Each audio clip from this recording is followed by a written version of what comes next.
Strip malls. That's right. The most challenging designs are not great commissions for architects. They're the everyday problems where designers confront established principles of capitalism and economics, as we have here in Indiana, strip malls. Economic determinism. These structures are the result of environmental economic determinism, which is a Marxist principle. What we see every day is not designed for our use or enjoyment, but for the dollars. These are vehicles of profit, and that's what the owners of the buildings call them. Let me give you an example. This is not a building, this is a pro forma. And one like this might cost $1.5 million, probably more in Houston actually. So you go to borrow $1.5 million and you spend maybe $250,000, turn off that iPhone.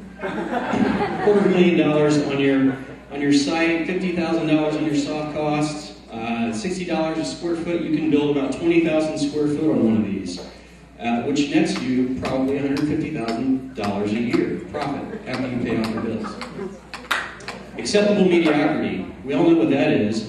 That means it's not so offensive that a tenant won't move in, and it's not so offensive that a shopper won't shop. Convenience.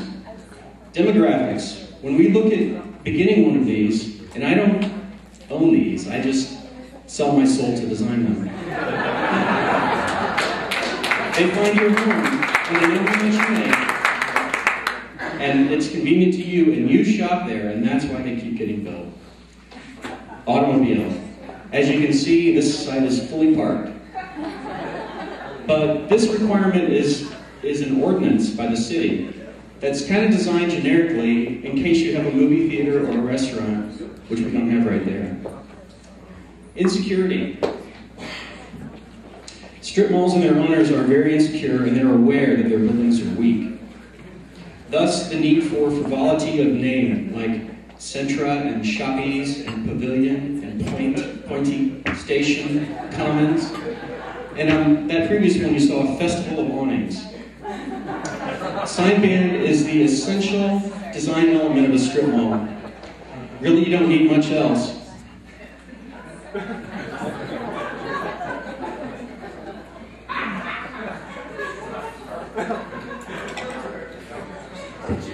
Frosting. Frosting is the name of the industry that we apply to EFIS, which is Environmental Insulation and Finish Systems. It's that fake stucco they put on over the foam. And the more frosting you have, and the more fun stuff in your frosting, the better your building is. That's why you see a lot of it in Fishers. Vernacular. Guess where this is? Who can guess? Holland, Michigan. You got it. Holland, Michigan. Vernacular is actually a very important concept in architecture, where the design is tied into regional styles and history. But this is what a strip mall is in vernacular. Vacancy. Two principles of vacancy. This is tenant vacancy. Tenant vacancy is an effect of demographic change. You can see that strip malls live and die by vacancy. The second concept of vacancy is conceptual or aesthetic vacancy. Beauty town. Often despised for their banality, as this one might be, but because these are economic devices, they fundamentally lack concepts and aesthetics unless those are required to support the economics. Second story look. This is a new concept that's being embraced all around the city. Those are fake windows on the second floor. If you go behind the building, you can see the rubber membrane behind them. That's called second story look, and it's required in Noblesville. 360 architecture. Is this the front or the back of this building? It's the back. 360 architecture is also required in Noblesville. It looks like a village, but it's just the back of the strip mall. Impact. Not a strip mall, but the result of smoking too much strip mall. Right. This developer thinks they're avant-garde, and I don't work for them. Master Mall. You see it right there? That's 5,280 lineal feet of strip mall. That's my pet project. It's a conceptual project. We're trying to find a site in Las Vegas. And there it is, just kind of, you know, a little bit of something for everyone. And about a $250,000 bribe to the fire marshal.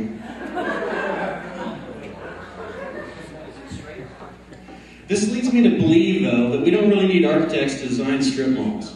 So I've got this idea about a strip mall randomizer. And this is me in 15 years, after I developed a software program which eliminates architects from designing strip malls, because we really don't want to do it anyways. You can just, you know, pull a slot and the facades come up, the money comes out. Skins. This is a real project that I'm working on. You know, the thing about strip malls is they have these sign bands that have to be changed all the time. But they make these sign bands out of EFS or other materials, and it's a problem because they have to be changed all the time. So I'm thinking that we need to brand these things and stretch silicone skins over them. And, you know, then the owner can keep up with trends. They can upgrade their identity every year, every quarter, whatever they can afford. So when you see this, that was me. Thank you.